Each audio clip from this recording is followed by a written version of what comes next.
Buen día, mi nombre es Sofía Serrano y vengo a hablar sobre los inductores. Un inductor, también llamado bobina, choque o reactor, es un componente electrónico pasivo que almacena temporalmente energía en un campo magnético cuando la corriente eléctrica fluye a través de la bobina del inductor. En su forma más simple, un inductor consta de dos terminales y una bobina de alambre aislado que se enrolla alrededor del aire o rodea un núcleo de un material que en general aumenta el campo magnético. Los inductores ayudan a controlar las fluctuaciones de la corriente eléctrica que circula por un circuito. ¿Cómo funcionan los inductores? Cuando una corriente eléctrica circula por un conductor como por ejemplo un hilo de cobre, la corriente que genera es muy pequeña, es decir, genera un campo magnético relativamente muy pequeño alrededor del hilo. Eh, si al hilo se le da forma de bobina, el campo magnético se va a intensificar. Y si dentro de la bobina hay un material, es decir, un núcleo central de materiales como hierro o otros elementos, el campo magnético se va a intensificar y esencialmente es como que genera un electroimán.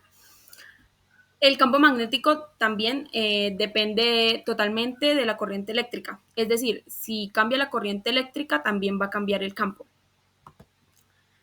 Eh, Ahora bien, es importante aclarar que cualquier cable por el que circule corriente tiene un pequeño campo magnético a su alrededor.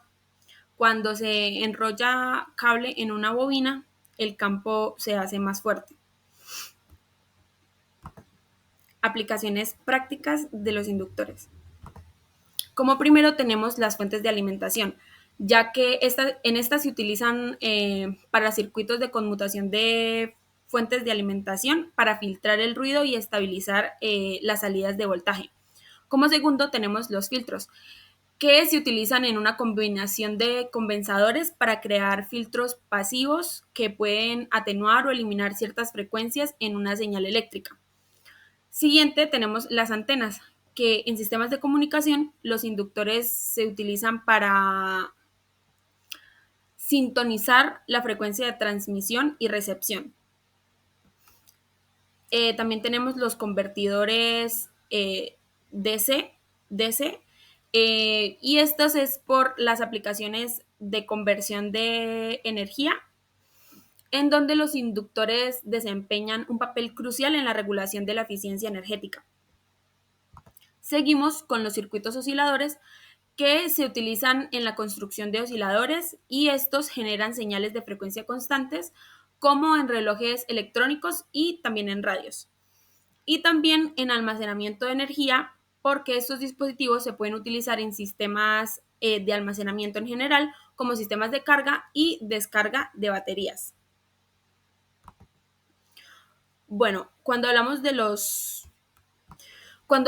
circuitos con corriente continua, Eh, queremos decir que cuando una corriente avanza y alcanza su valor estable, el inductor se va a comportar como un alambre conductor sin resistencia, ya que no hay cambio en la corriente con respecto al tiempo.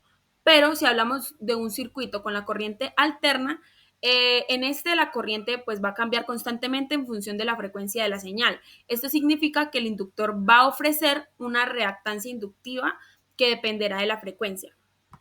Ahora bien, la fórmula de un inductor recto. En un solenoide, que es un alambre enrollado en forma de cilindro, cuando la longitud es mucho mayor que el diámetro, el campo magnético es aproximadamente uniforme en su interior.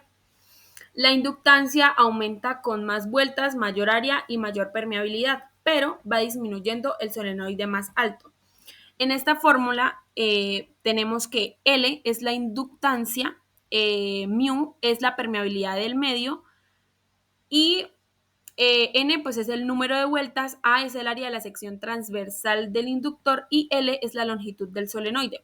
También tener en cuenta que cuando hablamos de mu podemos tener mu sub 0, que es la permeabilidad del vacío, y mu sub R, que es la permeabilidad relativa del material.